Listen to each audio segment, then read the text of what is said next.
Muito bem. Aproveitando esses momentos em que temos esse tempo disponível, nós gostaríamos de deixar desde o início registrado aquilo que estamos estudando no domingo, as boas novas em Ruth. Assim, nós vamos gravar a primeira palavra a título de introdução do livro de Ruth. Ruth é uma história real, é gente que ama, que trabalha, gente que peca, gente que precisa do Senhor. Eles estão passando um momento de crise, assim como nós nos nossos dias. E gente que precisa aproximar-se do Senhor para superar os desafios dessa vida.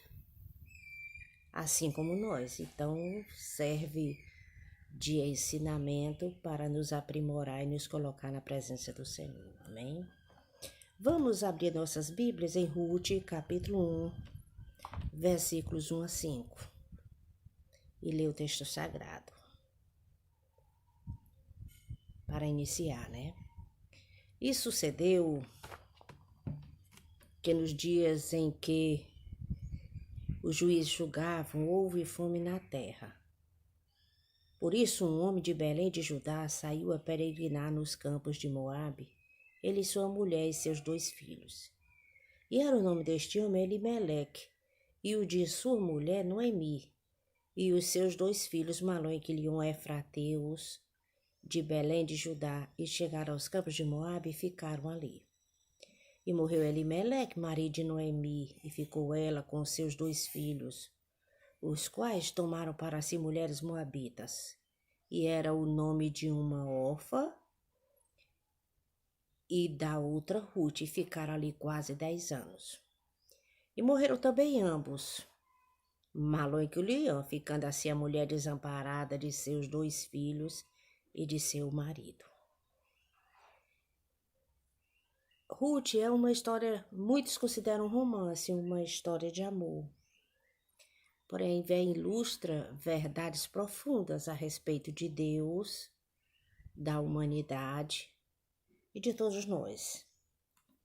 É gente que age, que resolve as coisas à medida que as necessidades vão surgindo e que precisa do Senhor. E aprove a Deus na Escritura ficar registrada essa mensagem para nós. O autor, nós não podemos afirmar seguramente quem é. É considerado um autor desconhecido. É provável que tenha sido escrito pelo profeta Samuel, porque ele viveu no período de juízes, foi o último juiz e foi quem ungiu os reis Saul e Davi, os 2 primeiros reis de Israel. Então há essa possibilidade. Há uma característica muito clara no livro de Juízes, que é muito pertinente a gente observar o último capítulo do livro de Juízes.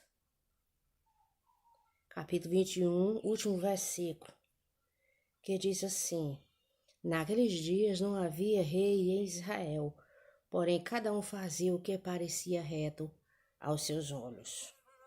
Há essa característica. Cada um tomava liberdade e fazia o que estava ao seu alcance.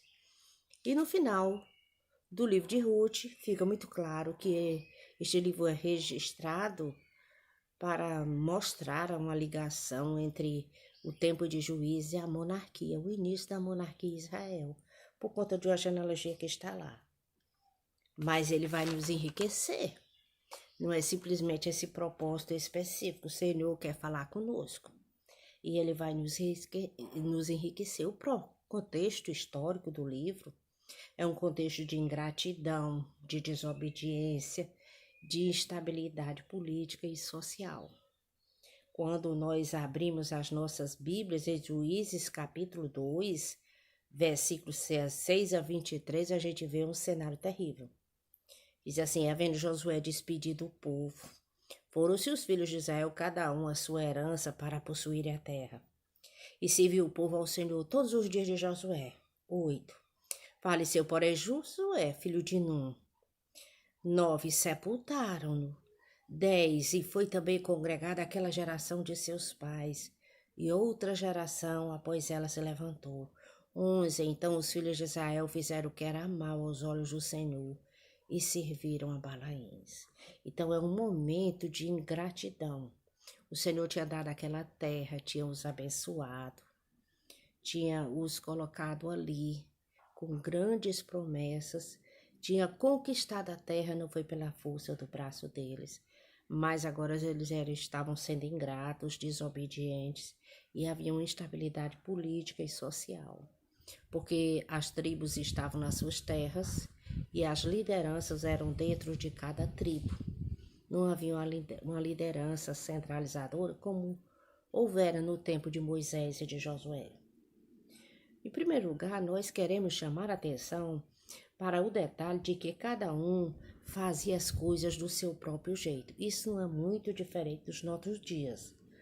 Ruth, capítulo 1, versículo 1, é colocado logo: e sucedeu que nos dias que os juízes julgavam, houve uma fome na terra, por isso o homem de Belém de Judá saiu a peregrinar nos campos de Moabe, ele, sua mulher e seus 2 filhos. Havia essa característica. Elimeleque, simplesmente ele decidiu migrar para os campos de Moabe por causa daquela fome. Há um círculo, há uma rotina, algo que acontece no livro de Juízes, que é esse tempo. As pessoas se esqueciam do Senhor, elas eram ingratas, se rebelavam, caiu na idolatria, não respeitavam as leis morais e sociais que o Senhor tinha dado. E o Senhor os entregava, como estava previsto na lei, na mão dos espoliadores, dos inimigos, os seus vizinhos. Mas o Senhor, na sua misericórdia, levantava um juiz. E esse juiz os conduzia de modo que eles se arrependiam a Deus, lutavam e voltavam a ser abençoados. Há essa rotina, esse círculo vicioso. Porque Deus é amoroso. Pois Elimeleque, ele poderia ter se arrependido e observado isso nos seus dias. Ele não fez. No entanto, isso não quer dizer que ele seja de todo mau e ruim. Ele era um cumpridor dos seus deveres. Talvez fosse um pai amoroso. Com certeza era provedor, eles viviam bem. Ruth, capítulo 1, versículo 20 a 21, Noemi fala que quando saiu de Belém, ela saiu ditosa, cheia, eles ainda tinham bens. Elimeleque errou, ele não procurou a ajuda dos seus irmãos, ele foi procurar ajuda em Moabe. Mas era comum o hábito de migrar, mesmo nos tempos de Jacó. Era muito comum o hábito de migrar. Jacó, quando teve fome na terra, migrou para o Egito com toda a sua família. E por causa disso, eles vieram a ficar 430 anos no Egito. Tornaram-se escravos depois que José e aquele rei que o ajudava, que o conhecia, morreram. Por que Moabe? É preciso compreender que Israel não tem rios cheios, né, que tenha grandes enchentes, rios grandes. Israel não tem isso. Israel não dispõe de rio como o rio Nilo, como na Mesopotâmia, o Tigre e o Eufrates. Ele depende da chuva. Mas Moabe é um terreno baixo, é terra fértil. Havia pastagens, dava para desenvolver a agricultura. Porém, não foi observado que eles eram pouco hospitaleiros. Nos dias da peregrinação dos israelitas, os moabitas não os receberam, mesmo eles prometendo pagar pela água e pela comida que porventura viessem a utilizar no seu território. Eles não eram hospitaleiros e eles eram idólatras. Isso é muito pertinente de ser observado. Então, quando se vai mudar, mesmo que seja por pouco tempo, por conta de uma crise, é preciso se observar a vida como um todo, não simplesmente a questão financeira. É preciso observar também as outras características daquele lugar para onde você vai. Será que isso lhe aproxima de Deus? Em segundo lugar, nós queríamos ainda dentro desse tópico de cada um fazer as coisas do seu próprio jeito, ver a questão das calamidades e das respostas. Hoje nós estamos passando por uma calamidade por conta desta doença. E a tendência é a gente dizer que isso é castigo de Deus sobre a humanidade, é um momento, porque o povo é idólatra, não se volta para o Senhor. Nós não sabemos exatamente.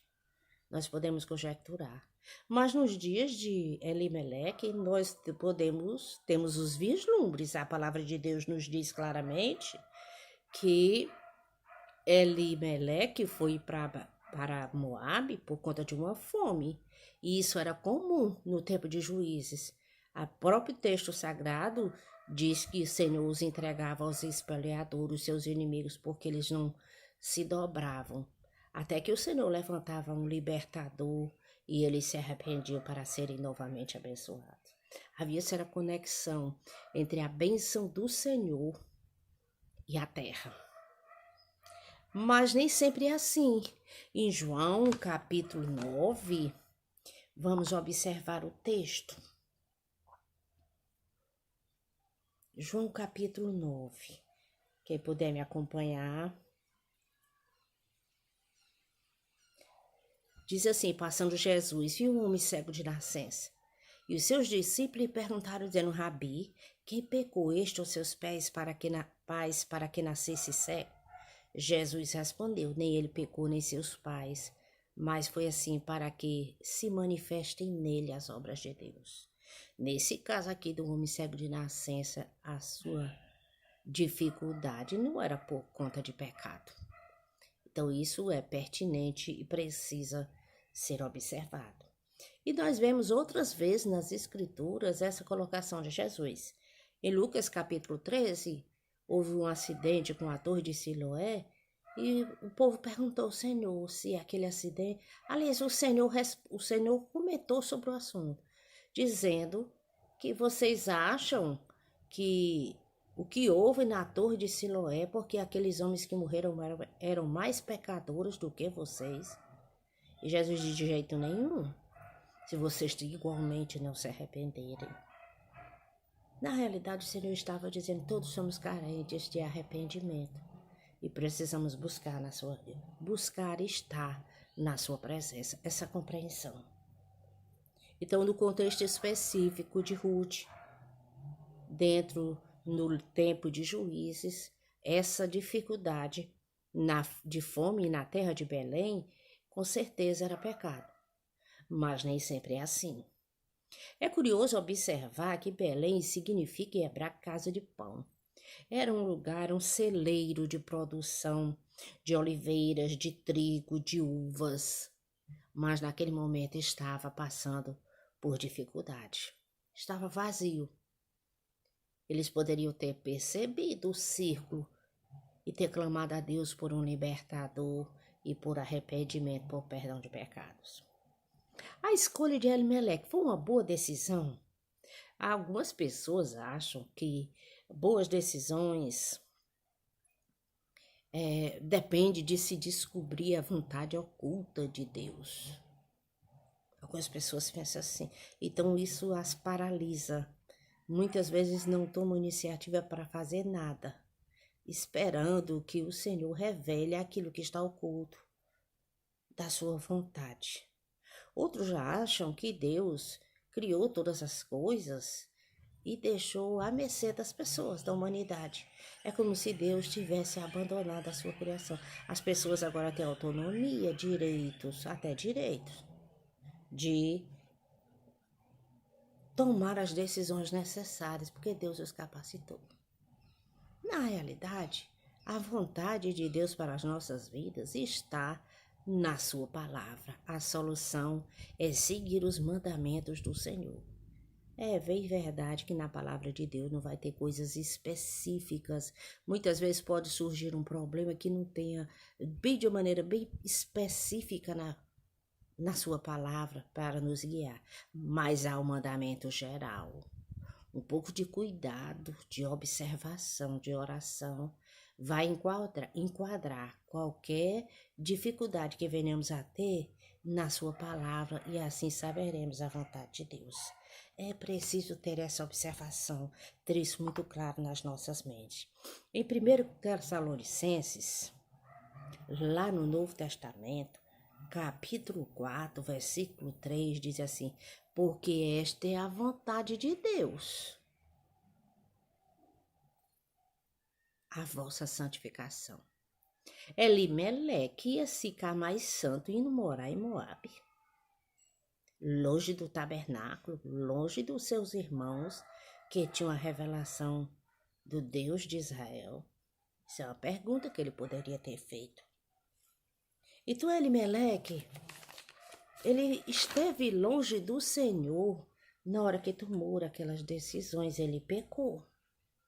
Deuteronômio 23,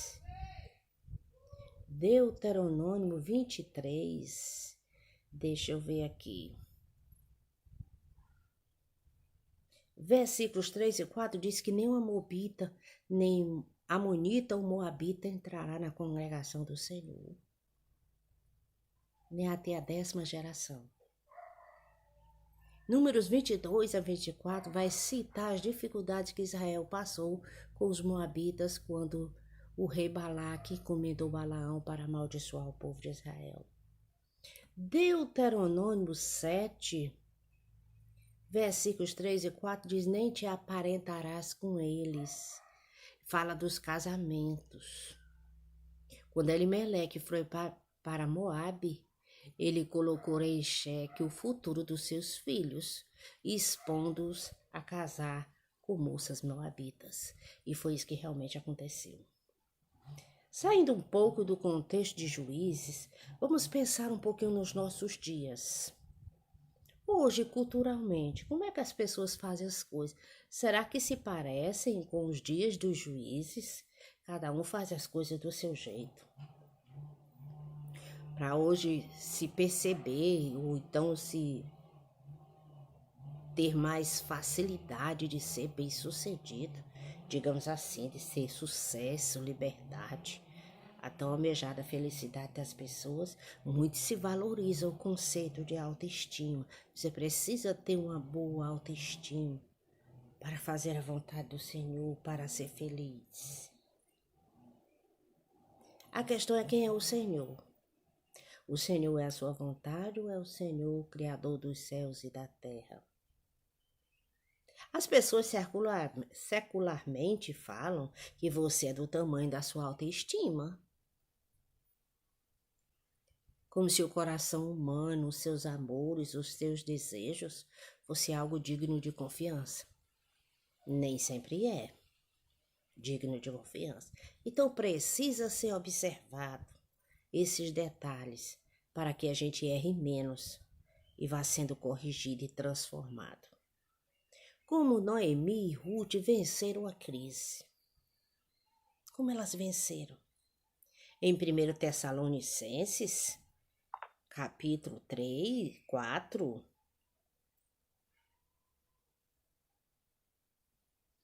1 Tessalonicenses, capítulo 4.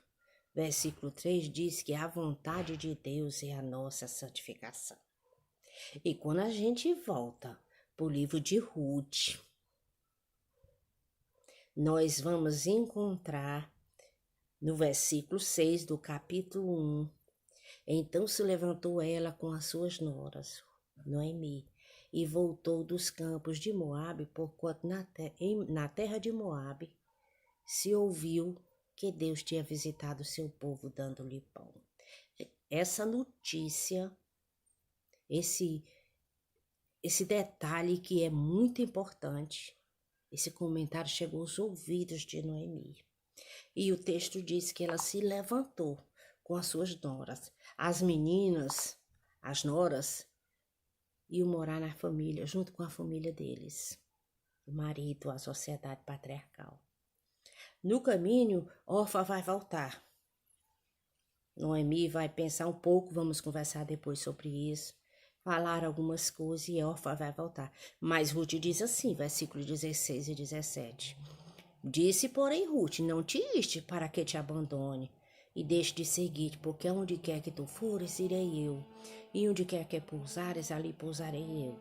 O teu povo é o meu povo, o teu Deus é o meu Deus. Onde quer que morreres, morrerei eu, e ali serei sepultada.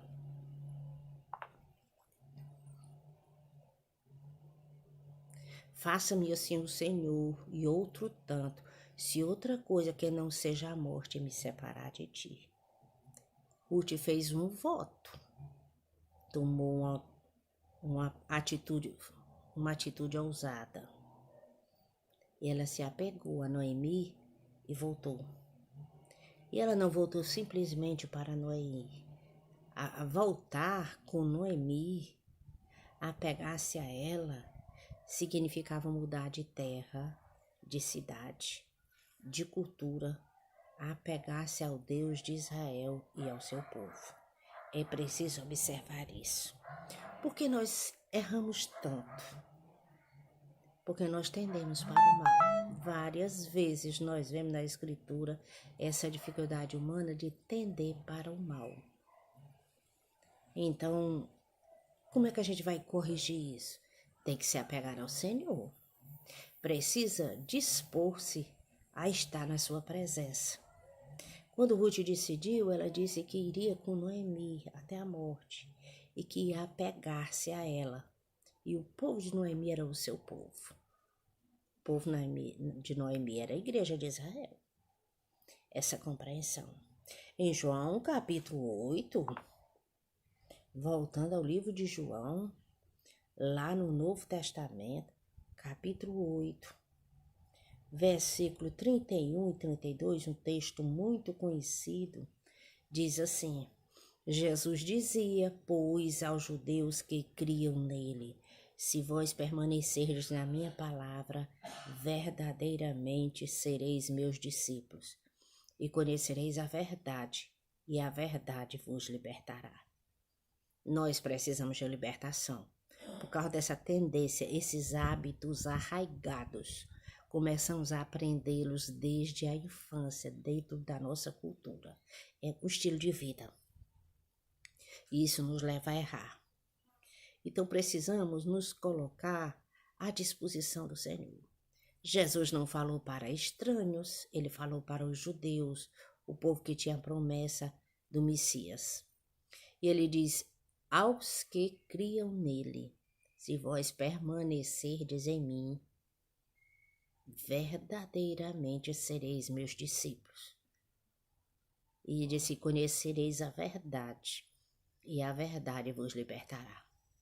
João 17:17 vai dizer: a tua palavra é a verdade. Essa compreensão.